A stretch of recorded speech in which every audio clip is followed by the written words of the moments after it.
ఈ year box office దగ్గర మరీ అనుకున్న రేంజ్ లో జోరు చూపించలేదు కానీ ఇండియన్ మూవీస్ పరంగా కొన్ని సినిమాలైతే మంచి కలెక్షన్లనే సాధించాయి. Pan India sensation rebel star Prabhas నటించిన ఎపిక్ బ్లాక్ బస్టర్ కల్కి మాస్ బీభత్సం సృష్టించిన తర్వాత హిందీలో స్త్రీ 2 సినిమా సెన్సేషనల్ ఓపెనింగ్స్ నుండి ఇప్పుడు లాంగ్ రన్ ను దక్కించుకుంటూ దూసుకుపోతూ ఉంది.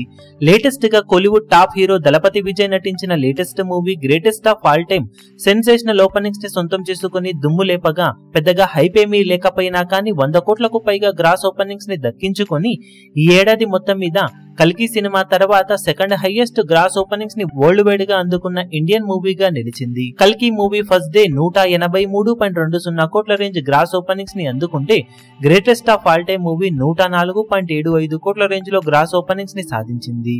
స్త్రీ 2 సినిమా 83.45 కోట్ల గ్రాస్ అందుకుంటే గుంటూరు కారం 79.30 కోట్ల గ్రాస్ ను సాధించింది. ఇండియన్ 2 58.10 కోట్ల గ్రాస్ ను అందుకుంటే ఫైటర్ మూవీ 35.65 కోట్ల వరకు గ్రాస్ ను అందుకుంది. ఇక బడే మియా చోటే మియా సినిమా 32 కోట్ల దాకా గ్రాస్ ను వసూలు చేయగా ఓవరాల్ గా ఈ ఏడాది ఇప్పటి వరకు హైయెస్ట్ కలెక్షన్లను సొంతం చేసుకున్న సినిమాలుగా ఈ సినిమాలు నిలిచాయి ఓపెనింగ్ డే పరంగా. ఇక ఈ ఇయర్ పూర్తయ్యే సమయానికి మరిన్ని క్రేజీ సినిమాలు కొన్ని ఆడియన్స్ ముందుకు రావడానికి సిద్ధమవుతూ ఉన్న నేపథ్యంలో బాక్సాఫీస్ దగ్గర ఈ లిస్టులో కొన్ని మార్పులు జరిగే ఛాన్సెస్ అయితే ఉన్నాయని చెప్పవచ్చు. మరి ఈ లిస్టులోకి ఎంటర్ అయ్యి బాక్సాఫీస్ దగ్గర కల్కి సినిమా ఓపెనింగ్స్ ని టార్గెట్ చేసే రేంజ్ ఓపెనింగ్స్ ని ఏ సినిమా సొంతం చేసుకోగలుగుతుందో చూడాలి.